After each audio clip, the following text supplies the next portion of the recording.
Maintenant, on va commencer une nouvelle partie qui est Google Analytics. Donc, je récapitule un petit peu. On a vu ensemble comment installer Google Search Console. On a vu ce que c'était. Donc, il y a une différence entre les deux. Donc, Google Search Console, ça permet justement de voir les pages qui sont indexées et d'indexer des pages et de corriger certains problèmes concernant le SEO et d'analyser aussi certains problèmes. Alors que Google Analytics va nous permettre de voir les comportements de nos visiteurs sur le site internet. En fait, c'est simple. Si vous n'avez pas Google Analytics, donc si votre site internet n'est pas installé avec Google Analytics, eh bien, vous n'allez pas savoir, par exemple, combien de temps passent vos visiteurs sur chacune des pages, d'où provient la source de trafic, d'accord? Est-ce que vos visiteurs proviennent des réseaux sociaux? Est-ce que ça vient d'Instagram, TikTok, etc. Le temps aussi passé sur les pages, d'où proviennent vos visiteurs, est-ce qu'ils viennent de France ou d'un autre pays, etc. Enfin bref, Google Analytics, c'est vraiment très très très complet. Et dans cette première partie, on va faire une petite présentation de cet outil. Donc Google Analytics est utilisé pour suivre les performances de votre site internet. D'accord? Donc ça, c'est vraiment, vraiment très, très utile si aujourd'hui vous voulez optimiser, par exemple, votre site internet. Si, par exemple, vous avez une page, vous savez que par exemple, vous avez 20 pages de site internet et sur une des pages, vous avez, par exemple, en moyenne, les gens passent, par exemple, 1 minute sur chacune des pages et vous savez qu'il y a une page où les gens vont passer peut-être 20 secondes.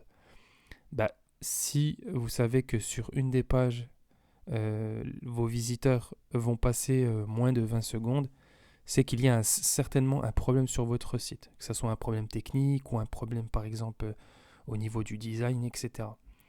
Et ça permet aussi de collecter des informations sur les visiteurs, d'accord? Par exemple, si vous avez 80% de vos visiteurs qui viennent d'un téléphone et que le reste vient d'un ordinateur, eh bien, il sera vraiment judicieux, par exemple, d'avoir un site bien optimisé pour les appareils mobiles.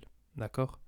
Et si vous avez 80% de vos visiteurs qui viennent d'un téléphone et que votre site n'est pas bien adapté pour les téléphones mobiles, eh bien, il faudra revoir justement la construction, le mode responsive de votre site internet. Et il peut aider à déterminer les principales sources de trafic des utilisateurs. Donc on va voir en détail ce que vous permet de faire Google Analytics.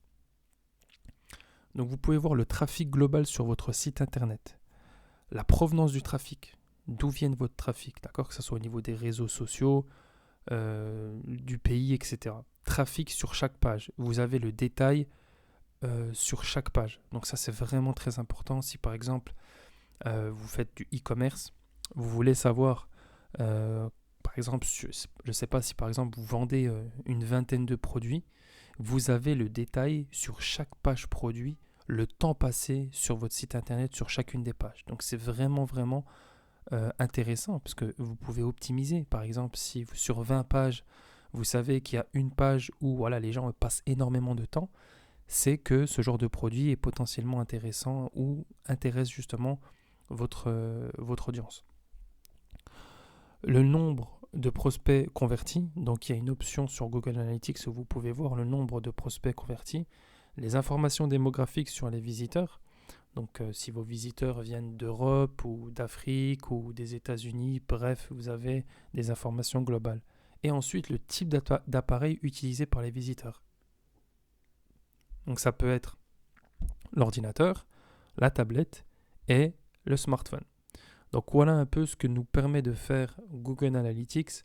Donc c'est vraiment un outil très très complet. Aujourd'hui, si vous faites du e-commerce, de l'infoprenariat, ou peu importe, vous avez un site internet, vous n'installez pas Google Analytics, eh bien sachez que vous n'avez pas une vue d'ensemble sur ce qui se passe sur votre site internet. Donc c'est très important d'installer cet outil et c'est ce qu'on va voir justement dans la prochaine vidéo.